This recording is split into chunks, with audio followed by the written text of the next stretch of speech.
Suena polémico, ¿verdad? ¿Cómo es que el rey Joás, rescatado por Dios en la Biblia, termina abandonado y asesinado?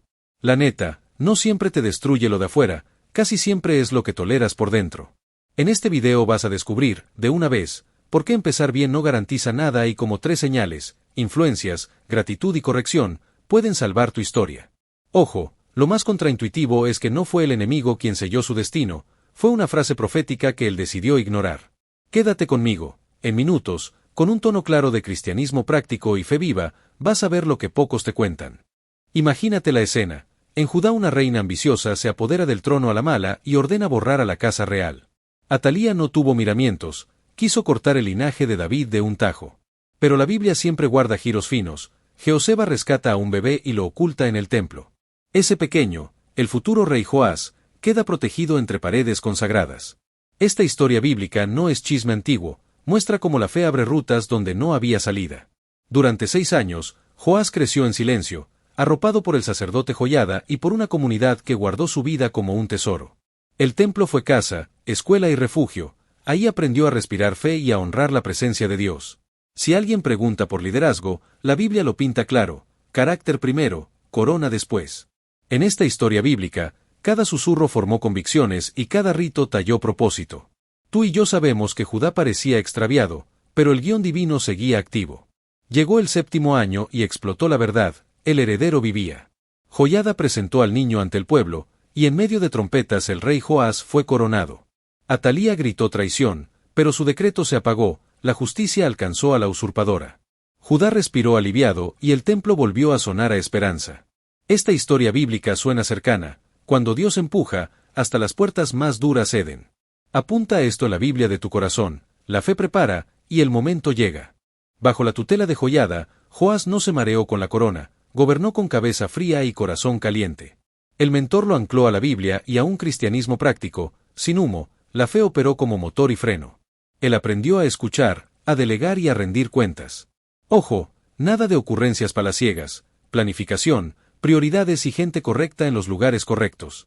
Con un al grano muy de taller, empezó por lo esencial, la casa de Dios. Después vino la estrategia que todos entienden, ofrendas voluntarias bien administradas. Se colocó un cofre visible a la entrada del templo, sin trucos, y el pueblo participó con gusto. Cuando el líder inspira, la Biblia deja de ser teoría y el cristianismo se vuelve camino, la fe se mira en la transparencia. Artesanos, carpinteros y herreros recibieron materiales, metas y seguimiento, 0 ahí luego vemos. Joás supervisaba avances, ajustaba detalles y celebraba progresos. El efecto se notó, los levitas retomaron su puesto, los cantos sonaron con fuerza y el templo volvió a brillar. La Biblia dice que donde hay orden, florece la vida, el cristianismo resuena cuando la fe toca lo cotidiano. Las fiestas retornaron con alegría y el pueblo sintió identidad, como quien regresa a casa y por fin respira.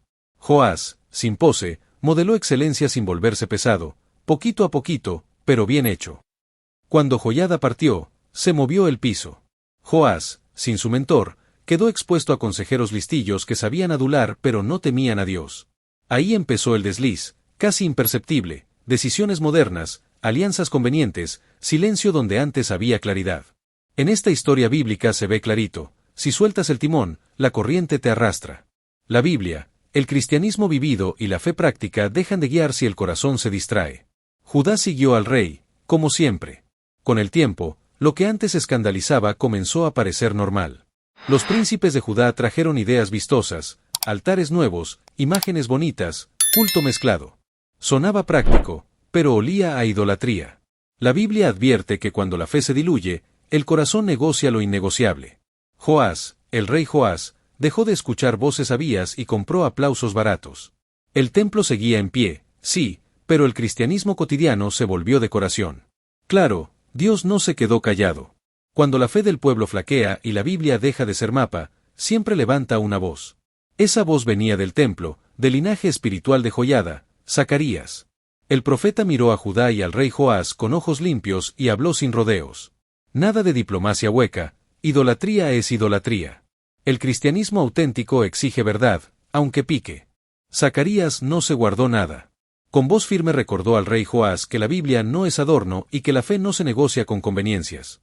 En medio del templo, ese mismo donde el niño había sido coronado, lanzó preguntas directas: ¿por qué han abandonado al Señor?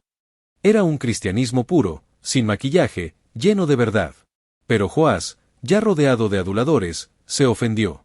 El rey, en vez de quebrantarse, se endureció. Permitió que las voces de alrededor torcieran el sentido del mensaje y lo pintaran como amenaza. ¿El resultado? Autorizó lo impensable: que Zacarías fuese apedreado allí mismo, en el patio del templo. El cristianismo práctico se vio herido, la Biblia fue ignorada, y la fe del pueblo tambaleó. Joás olvidó que su vida entera era un regalo divino, y eligió silenciar al profeta. Antes de morir, Zacarías pronunció una frase como flecha: el Señor lo verá y lo demandará. Fue la sentencia que quedó vibrando en el aire, un recordatorio de que la justicia divina no se cancela por decreto humano. Joás creyó ganar autoridad, pero en realidad perdió el último puente hacia el arrepentimiento. En la Biblia, cuando se desprecia la corrección, el corazón se endurece más rápido de lo que imaginas. Las consecuencias no se hicieron esperar. Un ejército arameo, pequeño en número pero con filo, invadió Judá y barrió con soldados que antes parecían invencibles. El rey Joás, herido, quedó humillado, la capital fue saqueada, y el pueblo murmuraba: ¿será que Dios nos dejó?